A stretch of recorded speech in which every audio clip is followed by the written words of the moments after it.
જમ્મુ કાશ્મીરના પહલગામ ખાતે થયેલા આતંકી હુમલામાં મૂળ સુરતના વરાછા ચીકુવાડી વિસ્તારમાં શૈલેષ હિંમતભાઈ કળથિયાનું મોત થયું છે।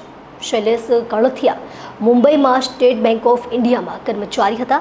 પરિવાર સાથે તેઓ મુંબઈથી જમ્મુ કાશ્મીર ફરવા ગયા હતા। જમ્મુ કાશ્મીરના પહલગામમાં થયેલા આતંકવાદી હુમલામાં 26 પ્રવાસીઓના મોત થયા છે। પહલગામમાં થયેલા આતંકી હુમલામાં એક ગુજરાતી યુવકનું મોત થયું છે, જ્યારે ભાવનગરના એક વ્યક્તિને ઈજા થઈ હતી। સુરતના શૈલેષભાઈ હિંમતભાઈ કળથિયાનું પણ મોત થયું છે। તેઓ મૂળ સુરતના વરાછામાં આવેલા ચીકુવાડી વિસ્તારમાં રહેતા હતા, જોકે થોડા સમયથી તેઓ મુંબઈ ખાતે રહેવા માટે ગયા હતા।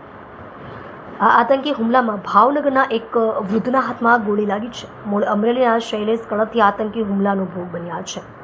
સુરતમાં રહેતો કળથિયા પરિવાર થોડા સમયથી મુંબઈ રહેતા હતા। શૈલેષભાઈ સુરતથી જમ્મુ કાશ્મીર ફરવા ગયા હતા। શૈલેષભાઈના પરિવારજનો સુરક્ષિત છે। એ જ રીતે ભાવનગરના પિતા પુત્ર આતંકી ઘટનાનો ભોગ બન્યા છે। યતિન પરમાર અને સ્મિત પરમારનું મૃત્યુ થયું છે।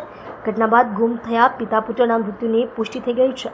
જમ્મુ કાશ્મીરમાં યોજાયેલા મોરારી બાપુની કથા સાંભળવા ભાવનગરના 20 લોકો ગયા હતા, જેમાં પિતા પુત્રનો સમાવેશ થાય છે। તેઓ આતંકી હુમલાનો શિકાર બન્યા। અન્ય લોકો સુરક્ષિત હોવાની માહિતી છે।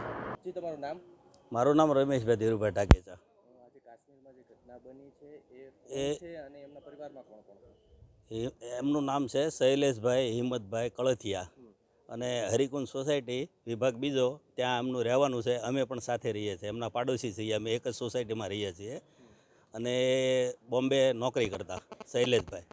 ત્યાંથી એ લોકો ફરવા ગયેલા જમ્મુ કાશ્મીર અને આવી દુઃખદ ઘટના બની છે।